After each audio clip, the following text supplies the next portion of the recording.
Hello बच्चों, आपका स्वागत है हमारे यूट्यूब चैनल पर। आज हम आपके लिए दिल्ली पुलिस कांस्टेबल एग्जाम 2025 30 दिसंबर थर्ड शिफ्ट के क्वेश्चन का एनालाइज करने वाले हैं। आइए समझते हैं कि इसमें कौन कौन से क्वेश्चन पूछे गए थे। सबसे पहला प्रश्न जो पूछा गया, राष्ट्रीय विकास परिषद या एनडीसी की स्थापना के बारे में पूछा गया।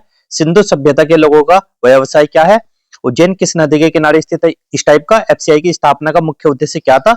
बथुक कंपन नृत्य किस राज्य से संबंधित है, या मौसमी बेरोजगारी क्या है। तो इस टाइप के हम 25 क्वेश्चन लाए हैं आज की शिफ्ट में जो पूछे गए हैं थर्ड शिफ्ट में। तो आइए समझते हैं। पहला प्रश्न है हमारा, मौसमी बेरोजगारी क्या होती है। तो सभी बच्चे कमेंट करते हुए चलना। तो यहाँ पर है विकल्प, पूरे वर्ष काम न मिलना, केवल उद्योगों में बेरोजगारी, वर्ष के कुछ समय में ही काम मिलना, या शिक्षित बेरोजगारी। तो इसका सही आंसर है ऑप्शन नंबर सी, वर्ष के कुछ समय में ही काम मिलना। तो इसके बारे में समझते हैं। देखो, जब रोजगार मौसम पर निर्भर होता है और वर्ष के कुछ महीनों में व्यक्ति को काम नहीं मिलता तो उसे मौसमी बेरोजगारी कहते हैं। यह कृषि क्षेत्र में अधिक पाई जाती है। इससे अगला प्रश्न जो पूछा गया आपके एग्जाम में, राष्ट्रीय विकास परिषद या एनडीसी की स्थापना कब हुई थी। 1947, 1950, 1952 या 1965। तो ये हुई है ऑप्शन नंबर सी, बिल्कुल राइट आंसर है, 1952 में हुई है। इसके बारे में समझते हैं। देखो, एनडीसी की स्थापना 1952 में हुई है। में पंचवर्षीय योजना को अंतिम स्वीकृति देने के लिए की गई थी। इसके अध्यक्ष कौन होते हैं। प्रधानमंत्री इसके अध्यक्ष होते हैं।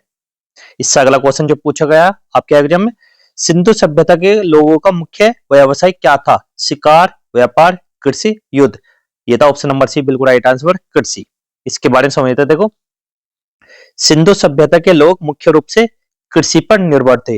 वे गेहूं, जौ और कपास की खेती करते थे। इससे अगला प्रश्न, रेड ब्लड सेल या आरबीसी से संबंधित कौन सा टेस्ट होता है। वाइडल टेस्ट, या हीमोग्लोबिन टेस्ट, या शुगर टेस्ट, या थायराइड टेस्ट। तो यह option number B, haemoglobin test.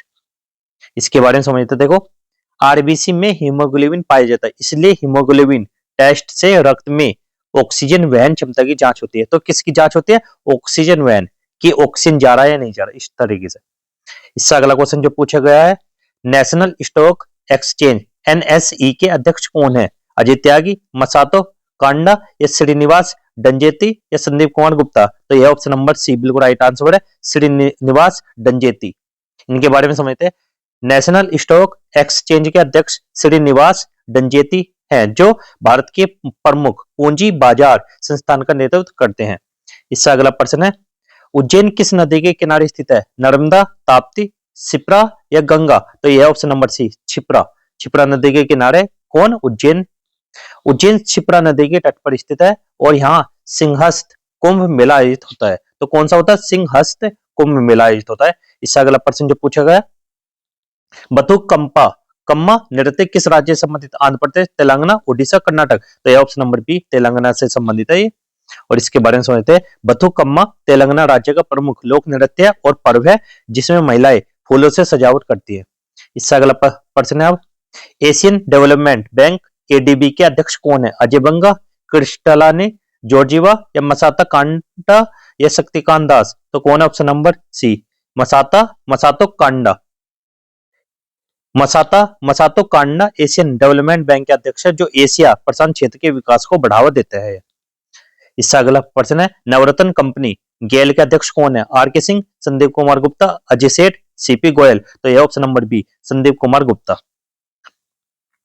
गेल के अध्यक्ष श्री संदीप कुमार गुप्ता है। यह भारत की प्रमुख प्राकृतिक गैस कंपनी है।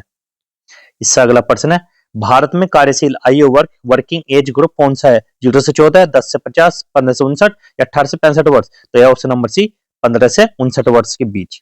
इसमें 15 से 59 वर्ष की जनसंख्या को भारत में कार्यशील आयु वर्ग माना जाता है। इससे अगला प्रश्न जो पूछा गया, रोलिंग एक्ट किससे संबंधित है। भारतीय संविधान, ब्रिटिश शासनकाल का कानून, शिक्षा सुधार, बैंकिंग प्रणाली। तो यह ऑप्शन नंबर बी, ब्रिटिश शासनकाल का कानून।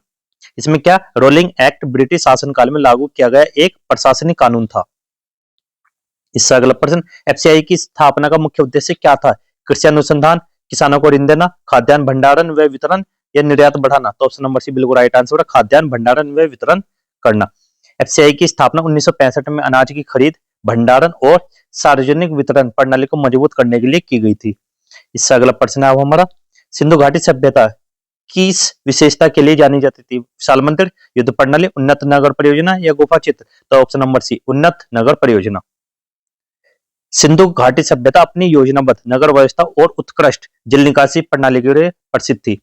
इससे अगला प्रश्न है, समताप मंडल के ऊपर कौन सी परत होती है? क्षोभ मंडल, मध्य मंडल, आयन मंडल या बहिर्मंडल? तो ऑप्शन नंबर बी, मध्य मंडल। तो कौन से थे? वायुमंडल की परतों का क्रम क्या? पहले क्षोभ, फिर समताप, फिर मध्यम, फिर आयन, फिर बहिर्मंडल। नियुक्ति का सही अर्थ क्या है? पदचाटन, स्थानांतरण, किसी पद पर औपचारिक नियुक्त करना, प्रेक्षायुक्त करना? तो ऑप्शन नंबर सी, किसी पद पर औपचारिक नियुक्त करना। चयन प्रक्रिया के बाद किसी व्यक्ति को आधिकारिक रूप से पद प्रदान करने नियुक्ति कहलाता है। इससे अगला प्रश्न है, वर्ल्ड हैप्पीनेस इंडेक्स की मुख्य सीमा क्या है? केवल आर्थिक आंकड़ों पर आधारित, केवल विकसित देशों तक सीमित, आत्म रिपोर्ट किए गए सर्वे पर अत्यधिक निर्भर, या केवल आय को मापता है? तो यहाँ पर ऑप्शन नंबर सी, आत्म रिपोर्ट किए गए सर्वे पर अत्यधिक निर्भर। यह सूचकांक लोगों की स्वयं बताई गई खुशी पर आधारित होता है, जिससे जिससे इसमें व्यक्तिपरकता और सांस्कृतिक प्रभाव आ जाता है। और आज की वीडियो को यहीं पर समाप्त करते हैं। वीडियो अच्छी लगी तो वीडियो को लाइक करना, चैनल को सब्सक्राइब करना। मिलता है अगली वीडियो में, तब तक के लिए गुड बाय, जय हिंद, जय भारत।